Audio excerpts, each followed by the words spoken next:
Hi, 5th grade and 4th grade. For our Succulent Symmetry project, we're going to take a look at succulents and draw them from observation and see how they have something called radial symmetry. That's when you rotate it, it looks the same. As we look at them from above, they have radial symmetry. Some succulents also have bilateral symmetry, which means that if I was to cut it down the middle, for instance, if this was my middle line, both sides would look the same. This card obviously does not have bilateral symmetry, but the picture on the front has radial symmetry, which means that when you rotate it around a point, it looks the same. There are lots of different types of succulents, as you can see from this planted arrangement. I recommend that for this project, you search up some succulents of your own using Safari or Google, and save them to your iPad so that you can draw from them. If you are drawing digitally, you are going to want to put it right into whatever platform you are drawing in. So if you're drawing in Sketches School, put it in there. If you're drawing in Keynote, put it in there. But remember, you can use whatever medium you would like to do this project.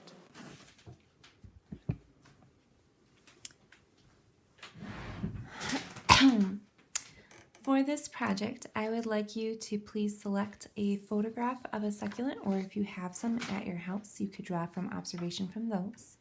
There are lots of different kinds of succulents, as you can see in this kind of drawn diagram. You are welcome to pick whichever ones you would like to use.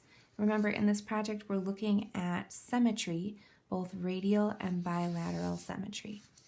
You are going to be starting, obviously, with a blank piece of paper. I would like you to end up with at least 3 different succulents in your pot. So let's get started.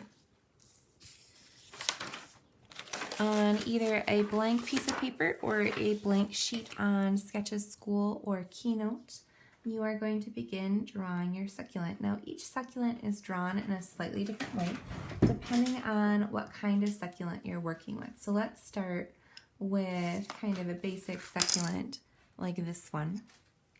I'm going to start first with my pot, get that established, then I'll start filling in my succulents. So I like to do 2 kind of slanted lines that are vertical. Then I connect them with a curve at the bottom and a curve at the top. This helps make my pot seem like it's round. I drop down 2 longer vertical lines that are at a slight diagonal below and connect it with a curve. And then at the top, I finish what's called my ellipse, or kind of skinny oval, to show that there's some space for my plants to be planted by drawing another curved line, this time one that curves up versus curves down. Now I'm ready to start filling my pot with succulents. The first kind of succulent I'm going to model is one that has bilateral symmetry. So I'm going to draw a big upside down U shape. Then I can take my eraser, erase the part that I don't need of my flower pot. Already it's looking like my succulent is inside the flower pot.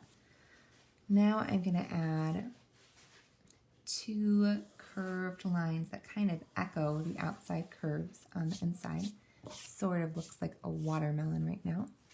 And then I can add either triangles or X's to show the spines of this particular type of succulent, which is like a prickly pear cactus.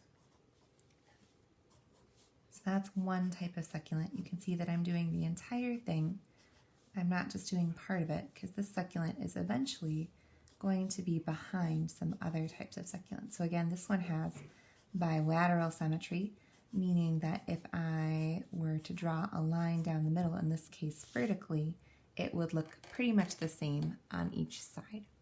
The next type of succulent I'm going to model has radial symmetry. That means if I rotate it around a point, it looks the same. For this one, I'm going to start with kind of a little nubbin shape, a little circle, and then I'm going to start rotating around it some triangles.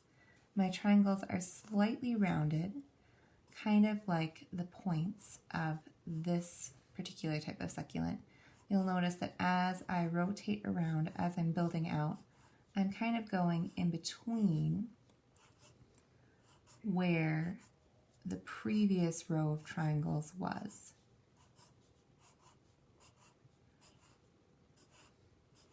And I would keep going until I'd made it about as big as I would like.